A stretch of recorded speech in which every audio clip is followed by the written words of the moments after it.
सहनावतु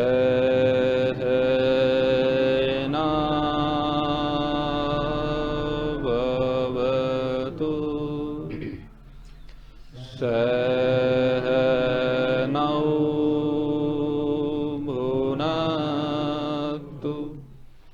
सह वीर्यं करवावहै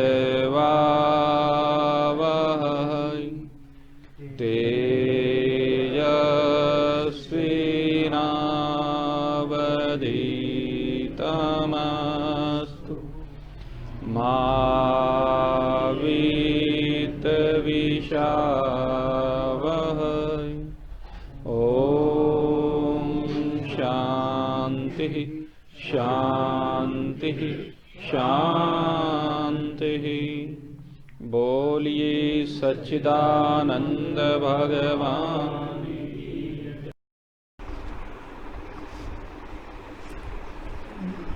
श्रुति सटलिंग संग्रह की प्रक्रिया को जानने के उपरांत अपने स्वरूप की ओर प्रक्रियाबद्ध गमन करते जिज्ञासु वृंद, आइए आज हम पुनः लाभ उठाने का प्रयास करें उस प्रक्रिया से जो प्रक्रिया 2 दिनों में आपके सन्मुख विस्तार के साथ रखी गई। अब पंडित विद्यारण्य जी एक और प्रक्रिया हमारे सन्मुख रखने जा रहे हैं और वह प्रक्रिया सृष्टि चक्र की है। लेकिन ये सृष्टि चक्र जो पूर्व में सृष्टि चक्र प्रक्रिया आपके सन्मुख रखी, उसमें थोड़ा सा विलगाव इस प्रक्रिया में है। यद्यपि प्रक्रिया वही है, लेकिन इसमें थोड़ी सी कुछ बातें और समाहित की गई हैं जो अब तक कहीं पर भी नहीं आई हैं। इसमें सही मायने में जो ओम की दूसरी मात्रा है उसका विशेष रूप से विस्तार इसमें समाहित किया गया है। तो आइए अब इस सृष्टि चक्र की प्रक्रिया को हम जानने का प्रयास करें। कहते हैं कि ये जो माया का अधिपति ईश्वर है,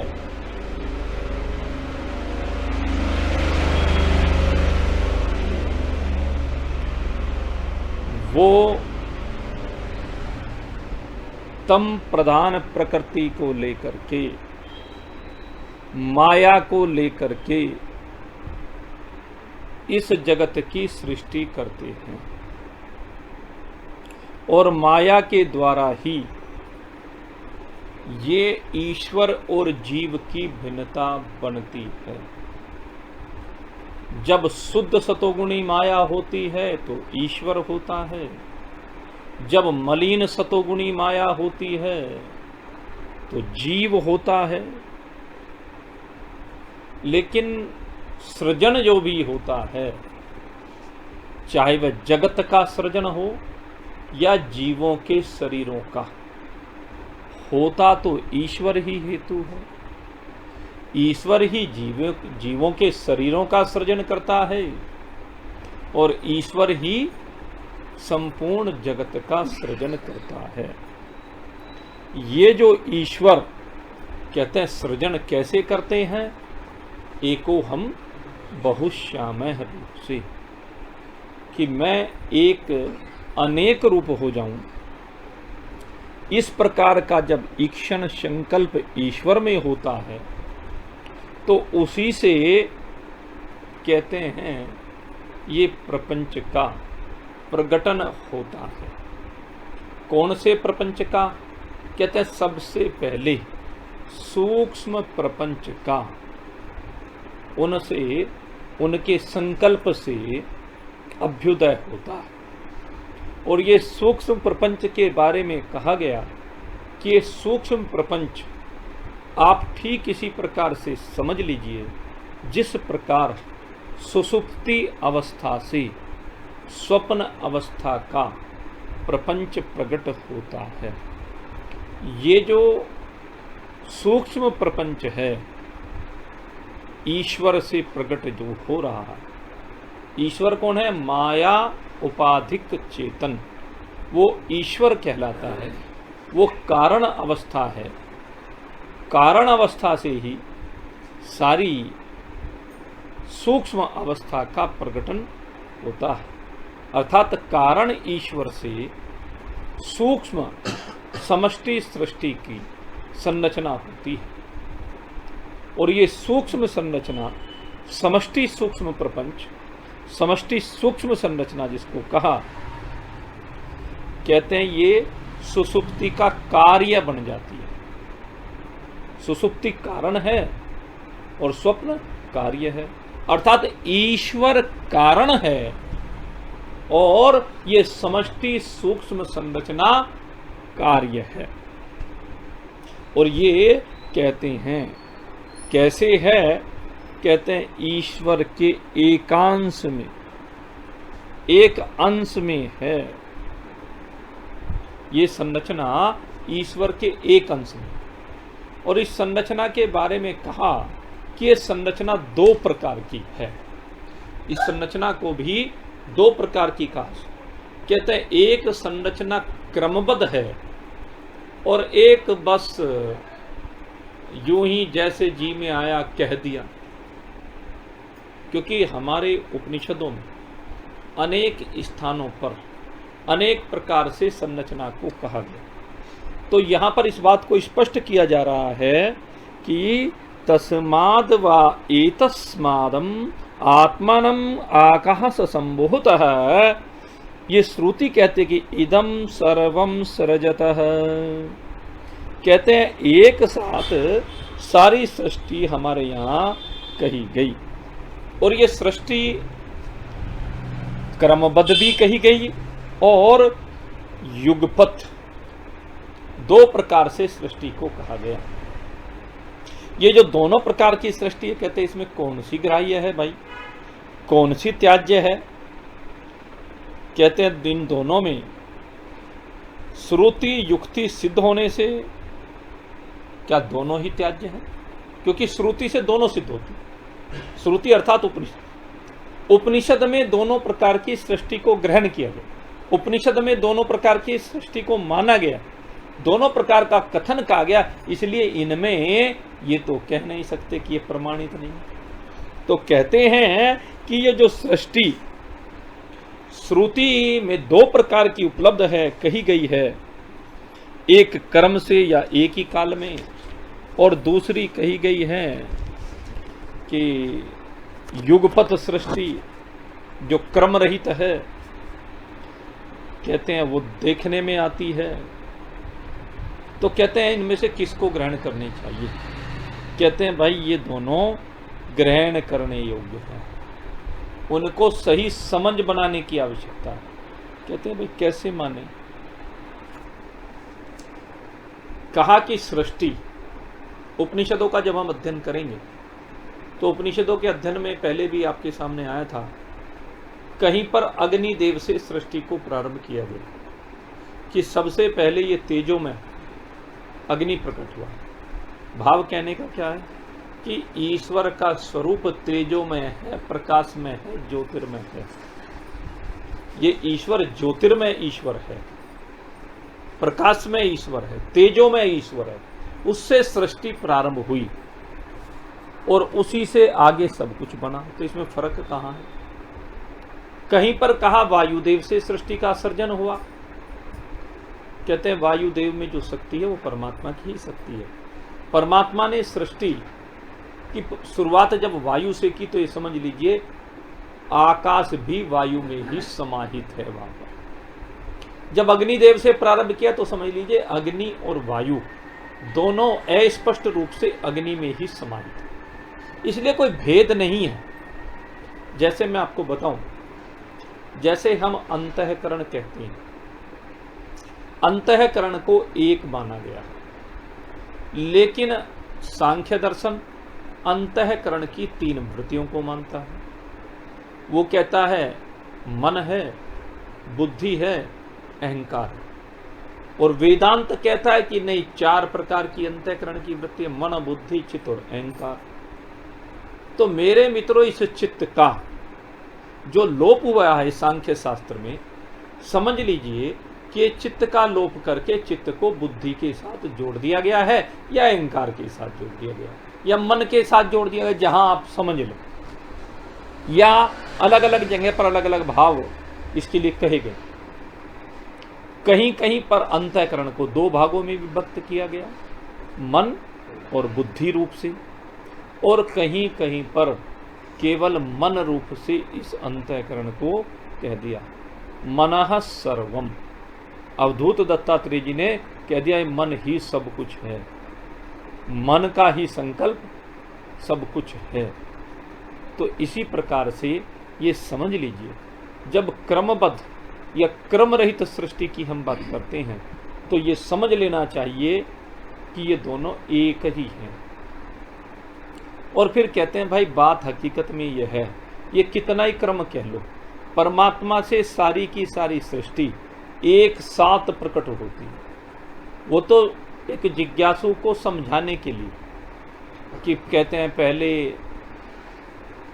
आकाश बना, फिर वायु बनी, फिर अग्नि बनी, फिर जल बना, फिर पृथ्वी बना, फिर उनसे 5 ज्ञानेंद्रियां अलग अलग प्रकट हुई, 5 कर्मेंद्रियां अलग अलग प्रकट हुई, सामूहिक से अंतःकरण चतुष्ट प्रकट हुआ, सामूहिक कर्म रजोगुण से प्राण प्रकट हुए, फिर इनका पंचीकरण हुआ, पंचीकरण होने के बाद समष्टि से व्यष्टि का प्रकटन हुआ, अलग अलग जीवों के शरीरों का निर्माण हुआ, जगत के पदार्थों का निर्माण हुआ।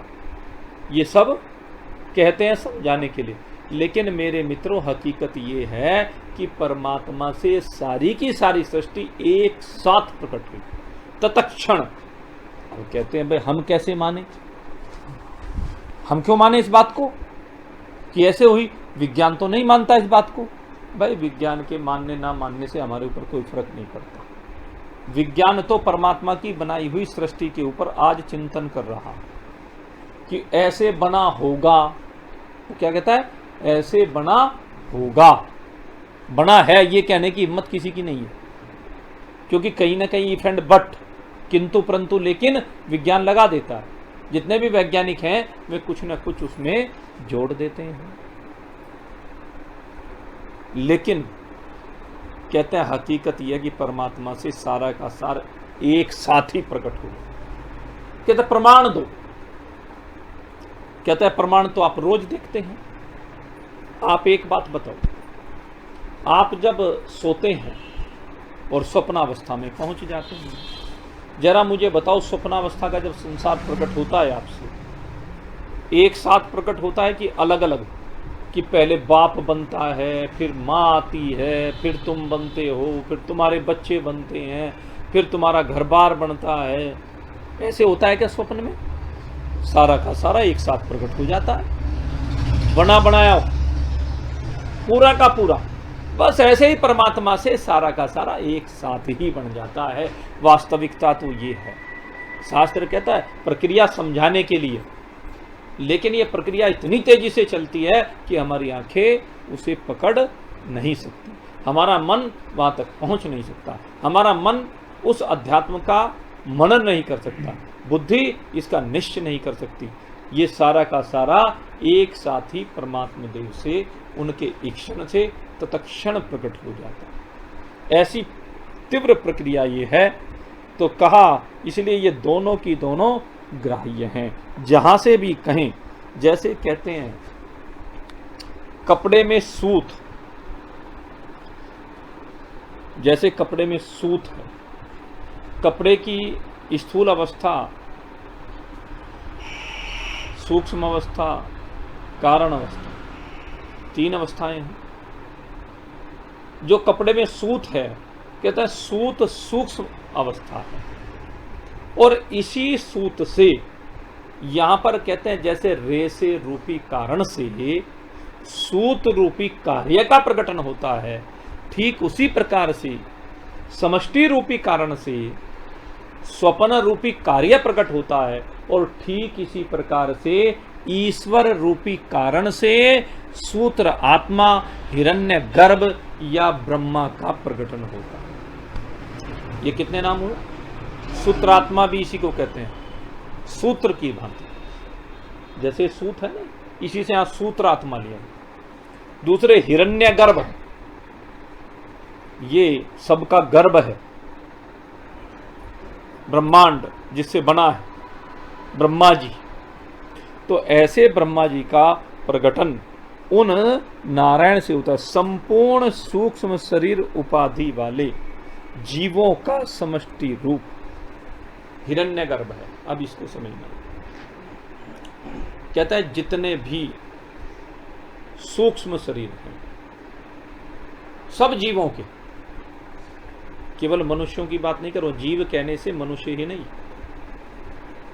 जितने भी प्रकार के जीव इस धरा पर हैं, 84 लाख प्रकार की योनि कही गई है, और 84 लाख प्रकार की योनियों में भी भिन्न भिन्न प्रकार के जीव हैं, उनमें भी अनेक विभाजन कर दिए गए।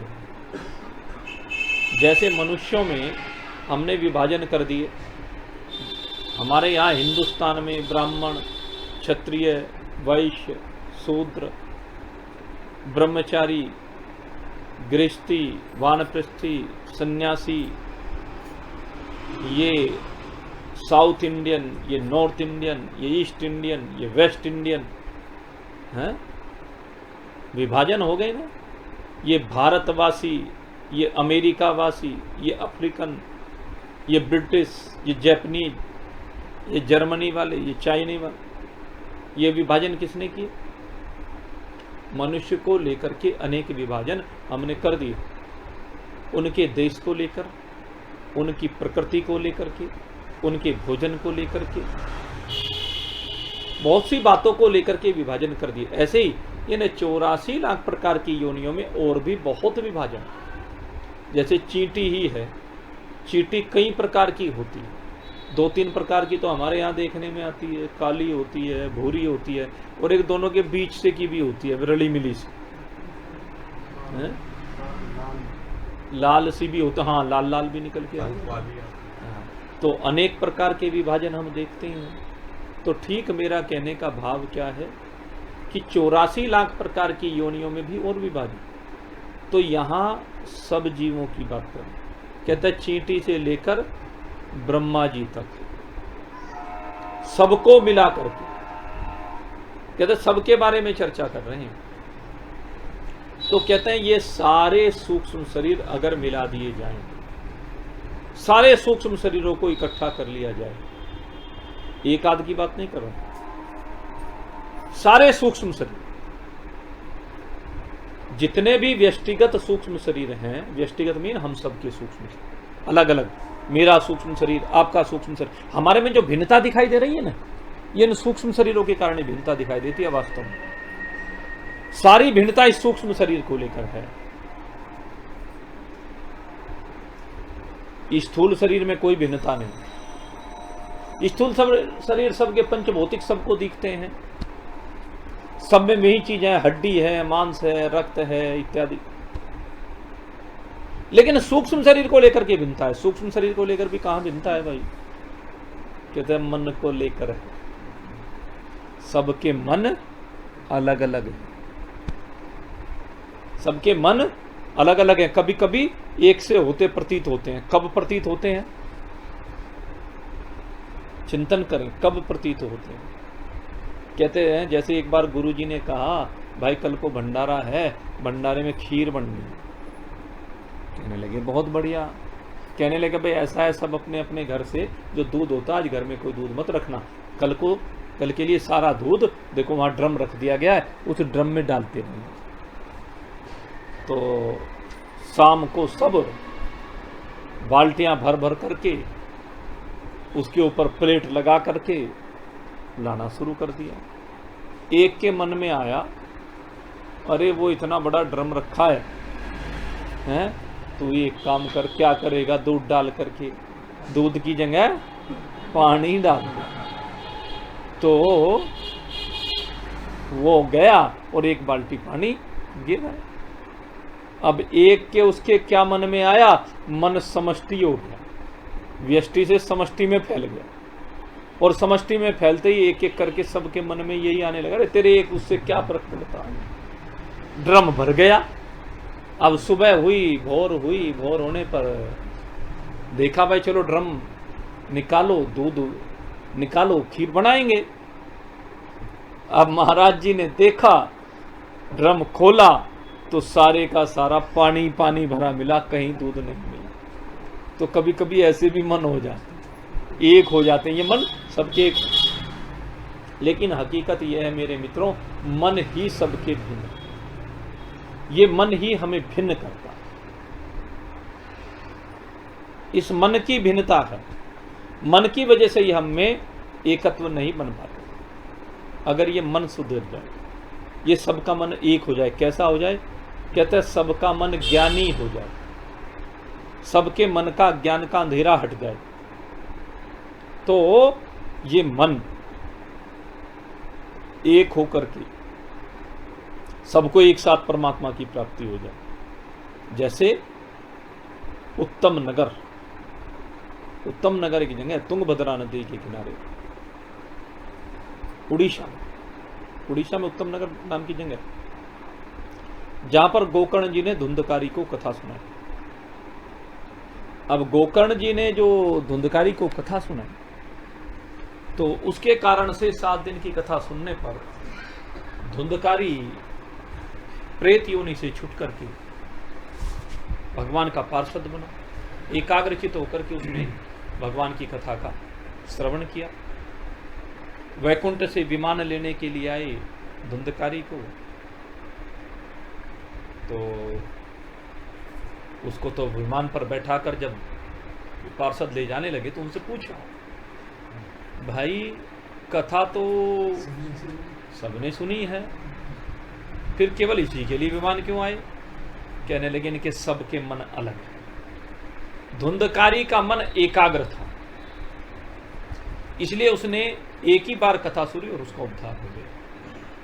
एक जगह पर कल चर्चा चल रही थी, कहने लगे जी इतनी कथाएं सुनते हैं, बहुत कथा हो रही है, बहुत चर्चा हो रही है।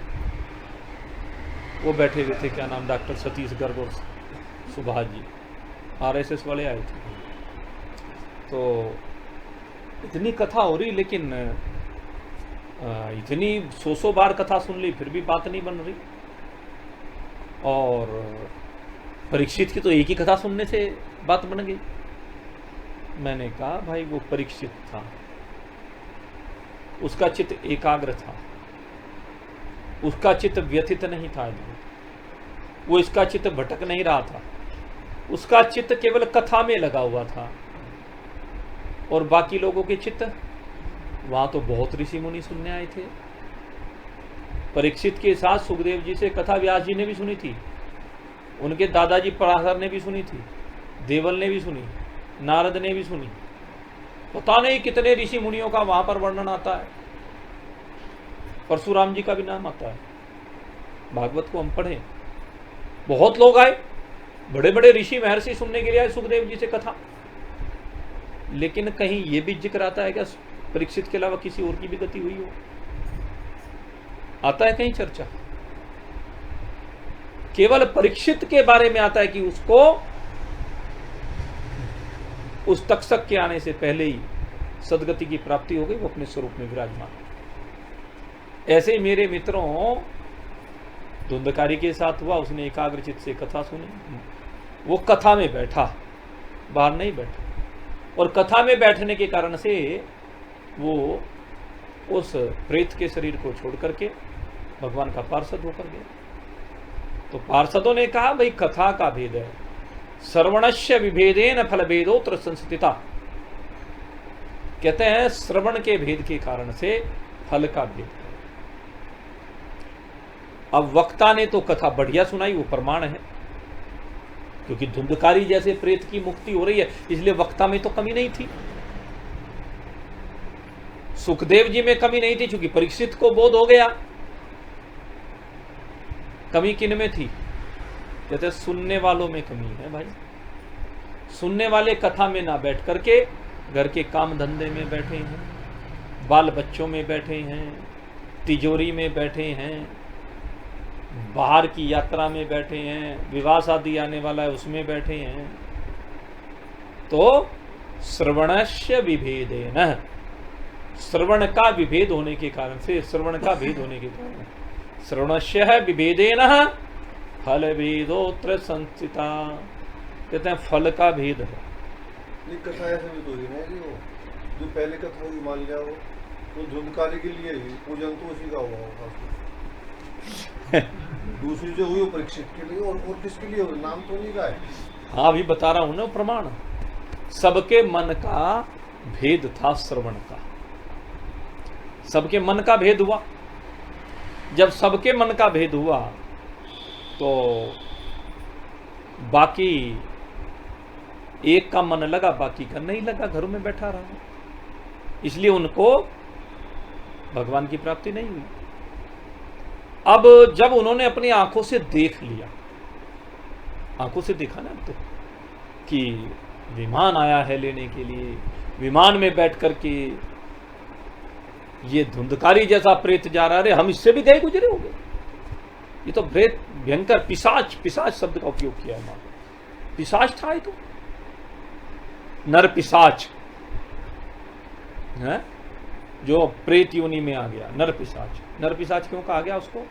क्योंकि उसने ऐसे दुष्कर्म किए जिसके कारण से पिशाचत्व प्राप्त हुआ। तो ऐसा था। आजकल तो किसी को क्या देते हैं, आजकल तो किसी को कहलवा लो, इस जबान पे अंकुश नहीं है किसी की है, लेकिन पहले नहीं कोई ऐसा कह सकता था। पिशाच कोई पिशाच कहा जाता, उसके कर्मों के कारण से उसे पिशाच कहा जाता था। लेकिन जब पिशाच मुक्त हो सकता है कि हम तो पिशाच नहीं है, हम तो उत्तम नगर के रहने वाले हैं। जो नगर कैसा है? उत्तम है। उत्तम माने श्रेष्ठ नगर है, और नगरों से श्रेष्ठ है। धार्मिक विचारों के हैं, जैसे शामली वाले धार्मिक विचारों के हैं। श्यामा नगरी है, ये श्याम जी की नगरी कही जाती है, श्यामा नगरी।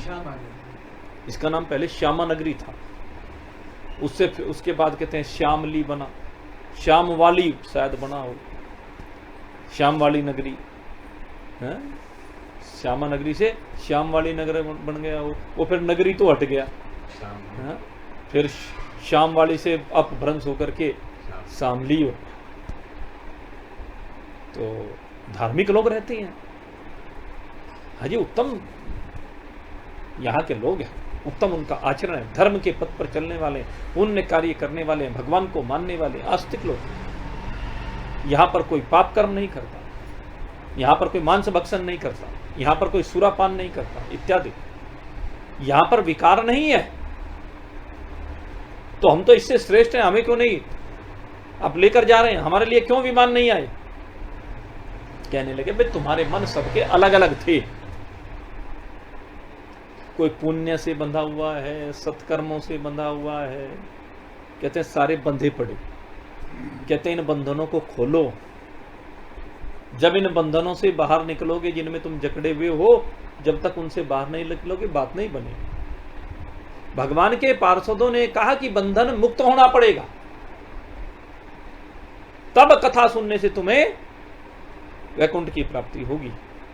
वैकुंठ माने जहां पर कोई कुंठा नहीं, जहां पर कोई दुख नहीं, जहां पाप पुण्य की सीमा से परे होकर के अपने स्वरूप में विभक्त स्थित हो जाता है, वो वैकुंठ है।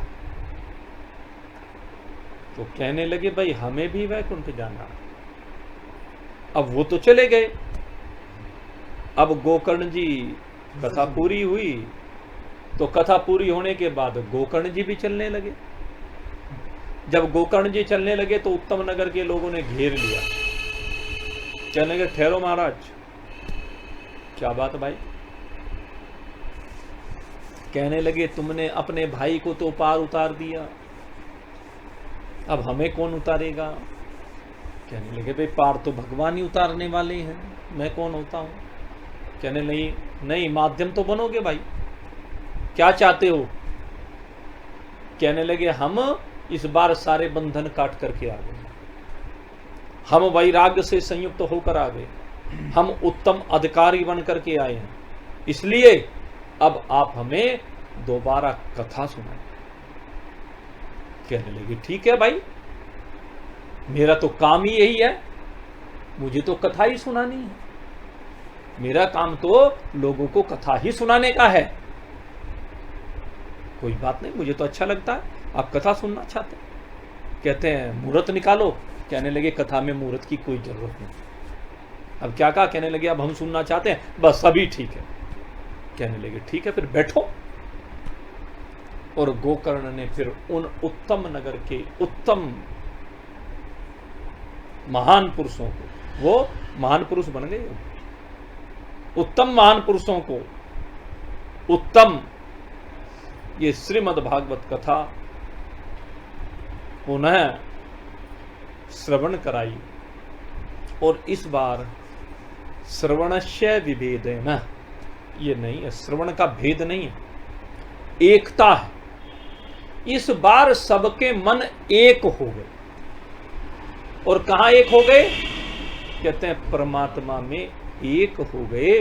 और परमात्मा में उन सबके मन एक होने के कारण से इस बार सबको जैसे ही कथा परिपूर्ण हुई, सबकी स्वरूप स्थिति बनी, सब अपने स्वरूप परमात्मा देव में आकर के विराजमान हुए, सबका देह भाव समाप्त हुआ। अब वो देह में स्थित नहीं है, अब वो सब परमात्मा में स्थित है। अब उनकी समस्त कामनाएं समाप्त हो गई, अब कोई भी चाहत उनके जीवन में शेष नहीं रह गई है। जब कोई चाहत शेष नहीं रही तो कहते हैं उसी समय आकाश में बड़े जोर की गड़गड़ाहट हुई, बड़ी दिव्य गड़गड़ाहट हुई, मधुर गड़गड़ाहट। ये वो गड़गड़ाहट नहीं है, गड़गड़ाहट जैसे बिजली गरजने लगती है तो गड़गड़ाहट हृदय को विदीर्ण कर देती है, लेकिन ये जो गड़गड़ाहट है बड़ी सुंदर मधुर गड़गड़ाहट है। विमानों के आने की आवाज आने लगी, बड़ी दिव्य गंध का प्रवाह होने लगा, बड़ा सुंदर वातावरण हो गया, सर्वत्र आनंद ही आनंद। सबकी दृष्टि ऊपर की ओर उठी, देखा अनेक विमान वैकुंठ से चले आ रहे। भगवान के पार्षद बड़े सुंदर चतुर्भुजी स्वरूप को धारण किए हुए इस धरा की ओर बढ़े चले आ रहे। और धरा पर उन्होंने अपने अपने विमानों को आसीन किया और सबको कहा आइए आप सब अब इस नश्वर देह का परित्याग करके हमारे साथ वैकुंठ को चलिए, क्योंकि इस बार आप सब ने एकाग्र चित्त के साथ कथा का श्रवण किया, इसलिए अब आप चलिए हमारे साथ। आप सब पात्र बने हैं वैकुंठ के। और सब चले गए। तो बात तो भाई मेरे मित्रों एक मन की है। और एक मन कौन सा। परमात्मा वाला मन, परमात्मा में रमा हुआ मन, शरीर भाव से हटा हुआ मन, वो मन जो परमात्मा में लगने वाला मन है, जिसमें सर्वत्र एक परमात्मा ही परमात्मा दृष्टिगोचर होता है, परमात्मा के अलावा और कुछ भी रहता नहीं, ऐसा मन। तो भाई मन की बात खैर ऐसी ही है। क्या कहा। सुषुप्ति अवस्था से जिस प्रकार से स्वप्न का प्रकटन होता है, ठीक उसी प्रकार से कार्य और कारण रूप से सुषुप्ति, समस्त सुषुप्ति अवस्थाओं के मिला देने पर जो समष्टि सुषुप्ति अवस्था है, समष्टि आनंदमय कोश है, और उसका अभिमान करने वाला जो ईश्वर है, उस ईश्वर से कहते हैं समष्टि। सूक्ष्म जगत का प्रकटन होता है। समष्टि सूक्ष्म जगत, या कह लीजिए ये सूत्र आत्मा का प्रकटन होता है। हिरण्यगर्भ यानी ब्रह्मा का प्रकटन होता है। जैसे कहा कि भगवान के नाभि कमल से ब्रह्मा प्रकट हुए, तो यही है वो नाभि कमल से प्रकट होना। यही एक से अनेक होना है। एको हम बहुश्याम है। जैसे बालक होता है ना, बालक का प्रकटन मां से होता है। जब तक बालक गर्भ में है, मां और बालक एक ही तो है, उसी के शरीर का वो अंग है, उससे भिन्न नहीं है। तो ब्रह्मा उसी के शरीर का अंग है, भगवान का ही अंग है। ब्रह्मा जो है वो भगवान का ही अंग है, भगवान से विलग नहीं है। भगवान से उसकी उत्पत्ति हुई है, भगवान के नाभि कमल से उसकी उत्पत्ति कही गई, या सुसुप्ति से स्वप्न की जो उत्पत्ति कही गई। भाव कहना है कि स्वप्न सुसुप्ति का ही प्रकटन है, सुसुप्ति में ही रहने वाला है, सुसुप्ति से ही निकल करके आता है, सुसुप्ति रूपा ही है, उसकी वास्तविकता तो सुसुप्ति ही है। वो अलग बात है कि कुछ समय के लिए प्रकट हो जाता। तो ये ब्रह्मा जी सबसे पहले भगवान से प्रकट होते हैं। ये समष्टि सूक्ष्म शरीरों में अभिमान करने के कारण से हिरण्यगर्भ कहलाता है या ब्रह्मा कहलाता है। और ये हिरण्यगर्भ कहते हैं इसके अंदर होता क्या? कहते हैं इसमें इच्छाएं होती हैं। देखो जितनी भी इच्छाएं होती हैं कहाँ होती है? सूक्ष्म शरीर। सूक्ष्म शरीर को लेकर के देखे, क्योंकि जो पिंडे सो ब्रह्मांडे, पिंडों से ही मिलकर के ब्रह्मांड बना है, पिंडों से मिलकर ही तो ब्रह्मांड बनता है। तो ऐसे ही कहा कि सबसे पहले इच्छा, इसमें रहती हैं इच्छाएं। और कितनी इच्छाएं हैं सोचो, कितनी इच्छाएं हैं? कथा सुना रखी है आपको, इच्छाएं इतनी कि हर इच्छा पे दम निकले, इतनी इच्छाएं हैं। एक एक इच्छा को पूरी करने में दम निकल जाता, जान निकल जाती, रहता नहीं है, शरीर ही निमट जाता, पर इच्छाएं रह जाती। तो कहते हैं जितनी ये इच्छाएं हैं कहां रहती हैं? इस सूक्ष्म शरीर में रहती हैं। सारी इच्छाओं का जनक ये सूक्ष्म शरीर है, यह कह लो मन है। मन के घोंसले में इच्छाओं की अनंत चिड़ियाएं रहती हैं। एक निकल के पूरी नहीं देती कि दूसरी फिर तैयार खड़ी है, दूसरी निकलती है तीसरी तैयार खड़ी, तीसरी निकली चौथी तैयार खड़ी। दुनिया भर की इच्छाएं खड़ी रहती, लाइन में लगी रहती हैं। तो पहली बात क्या हुई? सूक्ष्म शरीर में इच्छाएं हैं। कहते हैं दूसरी बात इसमें ज्ञान शक्ति। इस सूक्ष्म शरीर में ही ज्ञान शक्ति है, स्थूल में नहीं है भाई। हमारा जो स्थूल शरीर है ज्ञान शक्ति उसके अंदर नहीं है। ज्ञान शक्ति कहां पर है? कहते हैं सूक्ष्म शरीर में। जितना भी ज्ञान करता है आंखों के माध्यम से कौन देखता है? कहते हैं सूक्ष्म मन देखने वाला है। कहते हैं कानों के माध्यम से कौन सुनता है?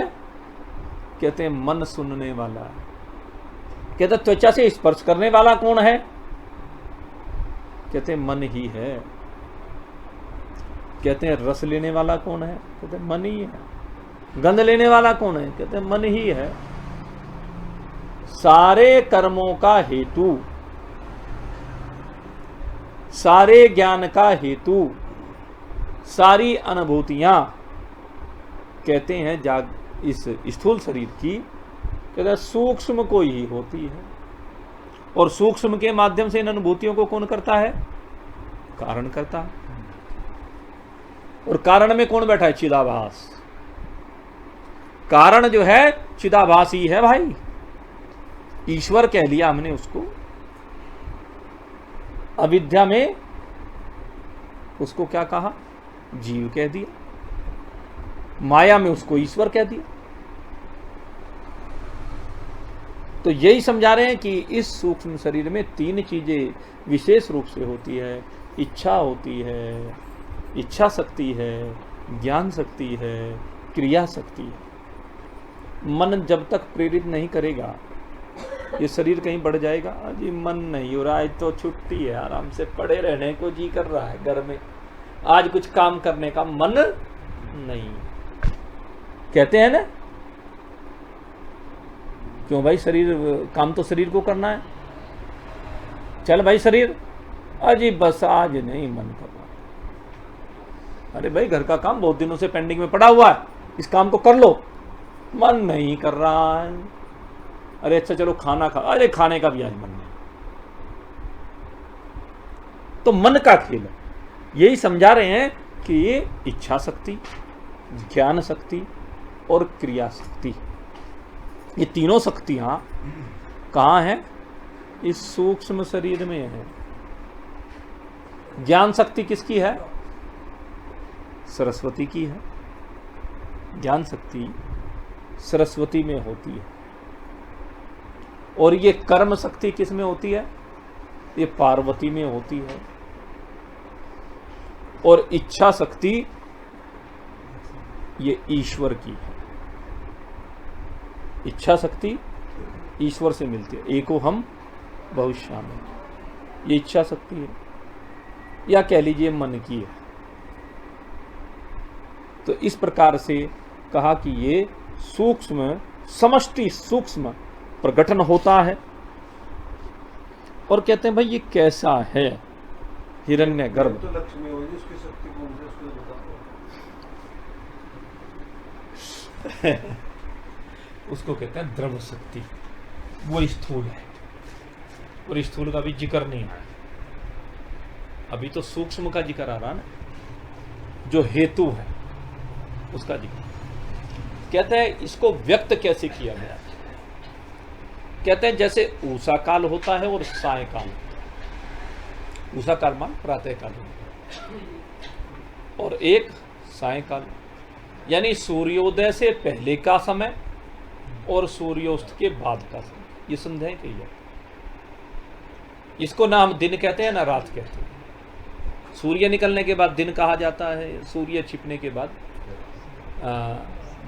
सूर्य जब छिप जाता है तो उसके बाद ये शुरू होता है, उसके बाद रात आती है, थोड़े समय थोड़ा सा प्रकाश रहता है। हाँ वो दूरी में लगी। हाँ शाम को तो इसको संध्या काल हमारे यहाँ कह करके दो संध्या मानी गई है, प्रातःकालीन संध्या, एक सायंकालीन संध्या। तो ये दोनों समय हैं, कहते हैं ये सूक्ष्म अवस्था इन दोनों समय के समान है। तीन भागों में विभक्त कर दिया।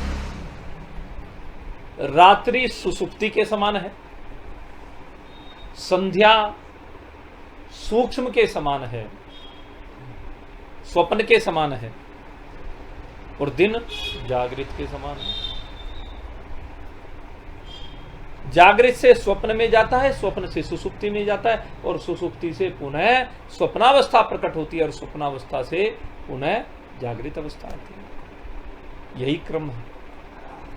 शास्त्र कहते हैं क्रम यही है। निद्रा से आप सीधे सीधे बाहर नहीं आते, निद्रा के बाद फिर स्वप्न आता है, और स्वप्न के बाद फिर जागृत आती है। क्योंकि जो जीव है, जीव जब चलता है जागृत अवस्था से, तो जागृत अवस्था में इसका वास मस्तिष्क में होता है। अब ये मस्तिष्क में जो इसका वास होता है, यहां से चलता है, और यहां से चल करके एक हिता नाम की नाड़ी है, उस हिता नाम की नाड़ी में ये जाता है। हिता नाम की नाड़ी जो कंठ में विराजमान होती है, विशेष प्रभाव। तो कहते हैं जब ये यहाँ पहुँचता है तो स्वप्नावस्था में पहुँच जाता है, और फिर जब ये इससे आगे बढ़ता है तो स्वप्न से सुसुप्ति में जब विराजमान होता है, कब? जब हृदय में पहुंच जाता है। यात्रा मस्तिष्क से लेकर के सुसुप्ति तक की है कंठ के माध्यम से। तो जब वापस आएगा तो वापस भी कोई सीधा यहां से यहां थोड़े ना आ जाएगा, यहां से यहीं होते हुए आएगा। सुसुप्ति से स्वप्न में जाते हुए मस्तिष्क में पहुंचता है, जागृत में पहुंच जाता है। इसी बात को समझा रहे हैं गीता नाम की नाड़ी के माध्यम से। तो दोनों अवस्थाओं में स्वप्न अवस्था आती है। अच्छा, अनुभव में अनेक बार ये आता है जी कि स्वप्न आता ही नहीं, अनेकों बार। ऐसा नहीं, ऐसा कभी नहीं हो सकता। महसूस बिल्कुल वो ये होता है, हाँ कई बार ऐसा होता है कि वो सूक्ष्म इतना अल्प होता है। मान लीजिए यात्रा प्रारंभ हुई, वो रुका ही नहीं, यहाँ पे बढ़ता चला गया। जैसे आप रेलगाड़ी की यात्रा कर रहे हैं और रेलगाड़ी की यात्रा करते हुए अनेक स्टेशन आते हैं, आपको पता ही नहीं चलता कौन सा आया कौन सा नहीं आया, क्योंकि वो यात्रा निरंतर चलती रहती है। लेकिन जहाँ पे गाड़ी रुक जाती है तो उसको फिर आदमी देखता है क्या कारण है भाई, ज़्यादा देर के लिए रुक जाती है, सतत प्रभाव। हाँ, तो उसमें आता तो है लेकिन वो बड़ा क्षणिक होता है। वो कब होता है? जैसे बहुत ज़्यादा थकान होती है ना, जिस समय बहुत ज़्यादा थकान में मन के सोचने समझने की क्षमता खत्म हो जाती है। मन ये चाहता है कि अब तो बस रेस्ट करूं, अब बीच में संसार ना रचूं, तो उस समय सीधे सीधे सुसुप्ति। कई बार सुसुप्ति से भी ये लगता है कि एकदम जागरण हो गया, लेकिन एकदम नहीं होता, आएगा तो यहीं को।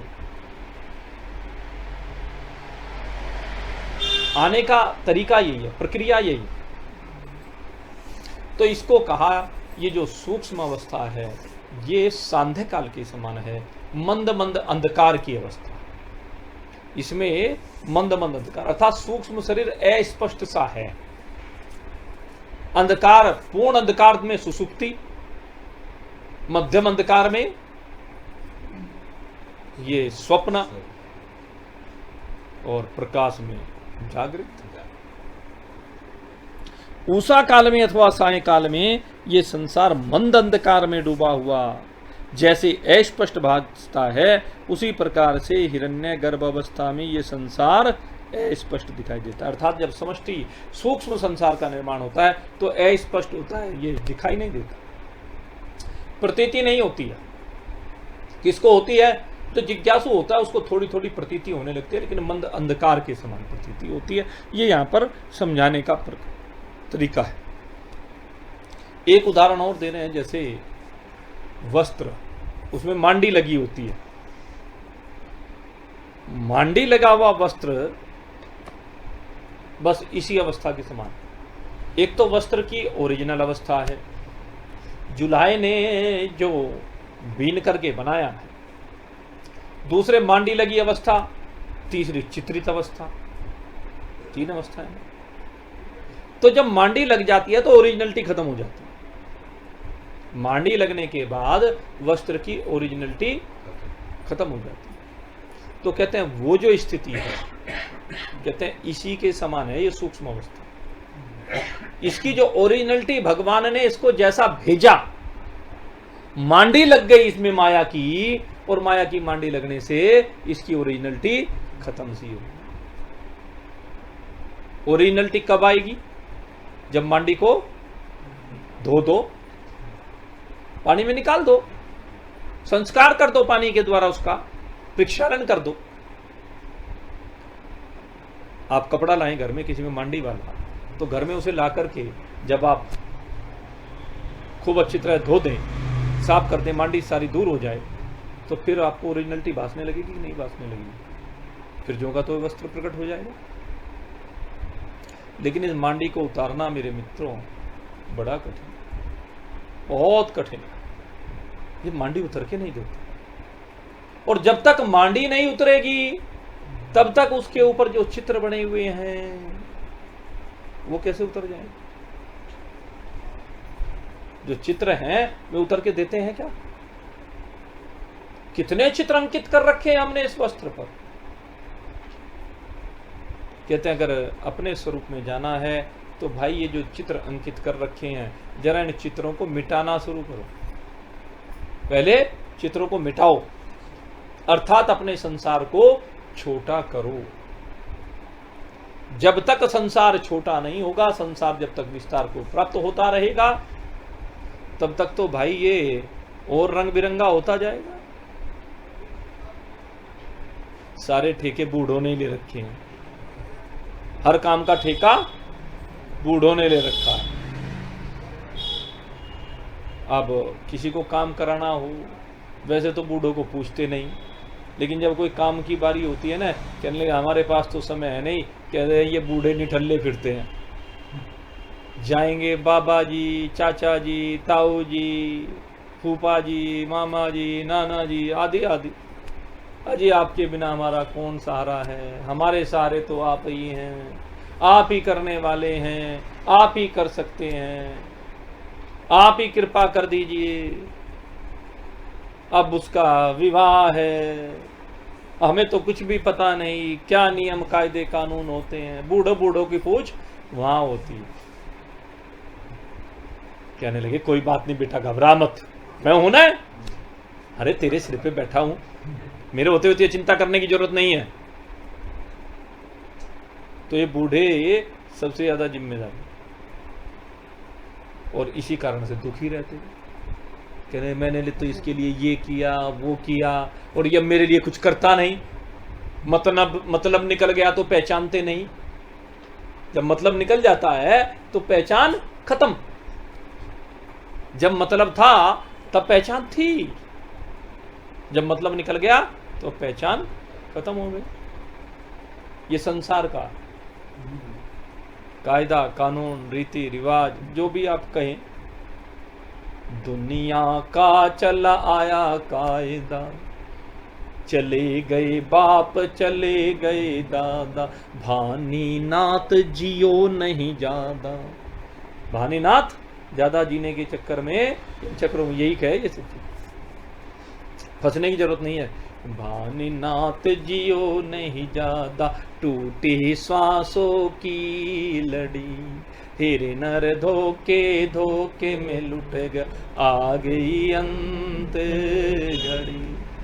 अरे तू अब इन चक्रों में मत पड़, श्वासों की लड़ी टूटी जा रही है। अब इन लफड़ों में अगर यदि पड़ा रहेगा तो जकड़ा रहेगा, इसलिए छोड़ इस धंधे को।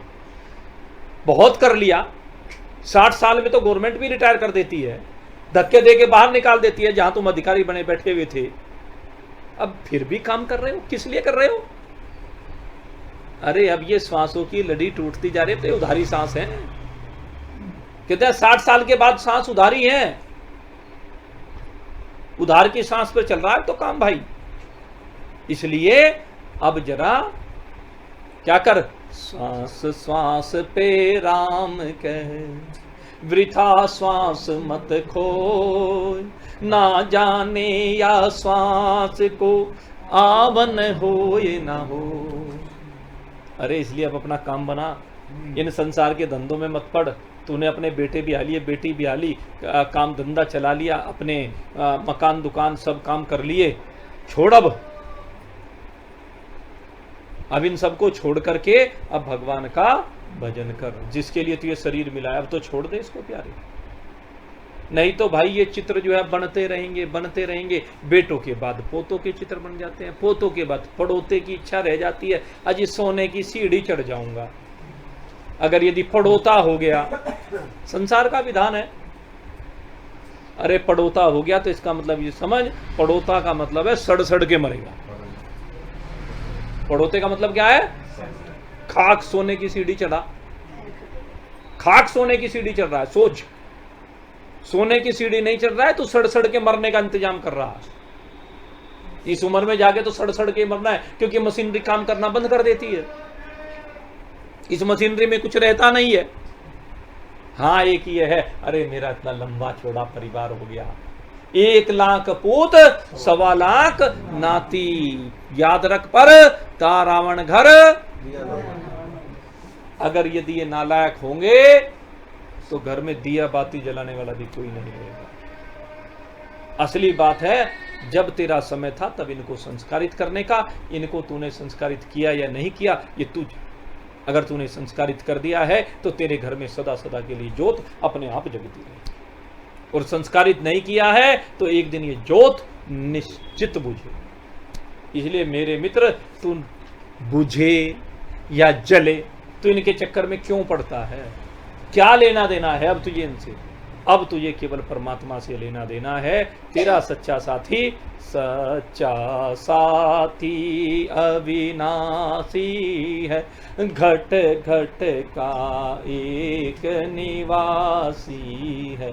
गए हाथ थमा निज साजन को, मरने जीने का ना बन सोगी। अब अपने वतन को चले जोगी, दुनिया का मेला देख चुके। अब अपने वतन को चले योगी। अरे अब जरा तैयारी करनी है अपने वतन की। तेरा वतन परमात्मा है, इसलिए अब उस अपने सच्चे अविनाशी सारे को जरा अपना हाथ पकड़ा। गए हाथ थमा निज साजन को। तेरा असली साजन वो परमात्मा है, तू उसकी दुल्हन है। ये मनुष्य पुरुष और स्त्री के अहंकार को खत्म कर दीजिए। इस धरा पर सब गोपी हैं।